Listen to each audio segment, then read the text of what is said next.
Pernah nggak sih kita merasa udah di titik paling bawah, putus asa waktu lagi sakit? Nah, dalam Islam, ada loh sebuah pandangan yang luar biasa kuat, yang penuh optimisme tentang penyembuhan. Sebuah keyakinan bahwa untuk setiap penyakit, harapan untuk sembuh itu selalu ada. Fondasi dari semua yang kita bahas hari ini ada di sini, dalam sabda Nabi Muhammad ini. Ini tuh bukan sekedar kata-kata penyemangat biasa ya. Ini adalah sebuah janji ilahi, sebuah penegasan kalau nggak ada penyakit yang diciptakan tanpa ada solusinya. Inilah akar dari semua harapan kita. Janji inilah yang kemudian membentuk cara kita memandang kesehatan. Jadi, dalam Islam, menjaga tubuh itu bukan cuma urusan duniawi loh, tapi ini adalah sebuah bentuk ibadah. Keyakinan inilah yang jadi fondasi kita yang kokoh banget supaya kita nggak pernah menyerah waktu diuji dengan penyakit. Nah, ini nih yang penting. Cara pandang kita jadi bergeser total. Menjaga kesehatan dan aktif mencari obat itu bukan tanda kita kurang iman. Justru sebaliknya, itu adalah bagian dari keimanan itu sendiri. Jadi, sakit itu bukan vonis akhir ya, tapi sebuah ujian yang datangnya itu udah sepaket sama solusinya. Oke, pertanyaannya sekarang, gimana dong caranya kita menerapkan keyakinan inti ini dalam hidup kita? Ternyata hadis tadi itu ngajarin kita sebuah kerangka kerja yang sangat jelas yang terdiri dari 3 pilar utama. Jadi, kerangka kerjanya itu berdiri di atas 3 pilar yang saling menguatkan. Yang pertama, optimisme, keyakinan penuh bahwa obatnya itu pasti ada. Kedua, ikhtiar. Nah, ini adalah usaha aktif kita untuk mencari solusi dan pengobatan. Dan yang terakhir, yang ketiga, tawakal. Artinya, kita berserah diri dan menaruh kepercayaan mutlak pada Allah setelah kita berusaha semaksimal mungkin. Yuk, kita bahas lebih dalam soal ikhtiar ini. Ikhtiar itu bukan cuma harapan pasif. Ikhtiar itu adalah perintah untuk bertindak, mencari pengobatan, menggunakan ilmu pengetahuan modern, mengerahkan akal kita. Dalam Islam, doa itu mengangkat usaha kita, dan usaha kita itu memberi bobot pada doa kita. Keduanya harus jalan bareng, nggak bisa dipisahin. Nah, biar lebih kebayang gimana prinsip-prinsip ini bekerja, yuk kita lihat sebuah kisah yang sangat kuat dan inspiratif dari bapak kedokteran Islam, yaitu Ibnu Sina, atau yang di dunia barat dikenal sebagai Avicenna. Coba deh bayangin situasinya. Ada seorang pasien yang udah berobat ke sana-sini. Dia udah coba ke banyak tabib, tapi nggak kunjung sembuh juga. Harapannya udah hampir padam sama sekali.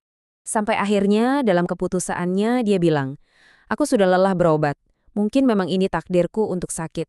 Sebuah perasaan yang mungkin kita bisa pahami ya, saat kita merasa udah di ujung jalan dan pasrah begitu saja. Tapi, dengerin deh jawaban Ibnu Sina yang benar-benar mengubah segalanya. Beliau langsung menentang keputusan itu dengan keyakinan, Allah tidak menurunkan penyakit kecuali dia juga menurunkan obatnya. Ini bukan sekedar kata-kata iman biasa, ini adalah panggilan untuk bertindak. Tugas kita, kata Ibnu Sina, adalah mencarinya. Nah, disinilah letak kejeniusannya. Ibnu Sina itu nggak cuma ngobatin gejala fisiknya aja. Beliau merawat pasien secara utuh. Beliau menggabungkan ilmu medis, pengamatan yang cermat, dan juga dukungan psikologis. Kenapa? Karena beliau paham betul bahwa jiwa dan raga itu nggak bisa dipisahkan. Jadi, dari kisah yang luar biasa ini, ada 3 pelajaran penting yang bisa kita ambil. Pertama, jangan pernah menyerah pada penyakit. Kedua, iman dan ilmu pengetahuan itu bukan musuh, mereka adalah mitra yang saling menguatkan. Dan yang ketiga, kesembuhan itu memang datang dari Allah, tapi datangnya melalui pintu usaha manusia, yaitu ikhtiar. Oke, sekarang gimana caranya kita menyatukan semua konsep ini? Islam itu mengajarkan sebuah pendekatan hidup yang seimbang dan holistik, terutama dalam urusan kesehatan. Semuanya harus jadi satu kesatuan yang utuh. Intinya tuh satu, keseimbangan. Islam ngajarin kita bahwa kita nggak bisa cuma berdoa tanpa berusaha. Sebaliknya, kita juga nggak bisa cuma ngandelin ilmu tanpa iman. Doa dan iman itu harus seimbang dengan usaha dan ilmu. Keduanya itu ibarat 2 sisi dari satu koin yang sama. Nah, setelah kita berusaha dan bertawakal, ada satu elemen terakhir yang jadi penyempurnanya, yaitu rasa syukur atau syukur. Ayat Al-Quran ini ngingetin kita betapa dahsyatnya kekuatan rasa terima kasih. Syukur adalah kunci untuk membuka lebih banyak nikmat, termasuk nikmat kesehatan. Tapi penting banget nih buat kita ingat, syukur itu bukan cuma di lisan. Syukur yang sejati itu diwujudkan lewat tindakan. Gimana caranya? Ya dengan merawat hadiah terbesar yang kita punya, tubuh kita. menjaga kesehatan adalah wujud syukur kita yang paling nyata.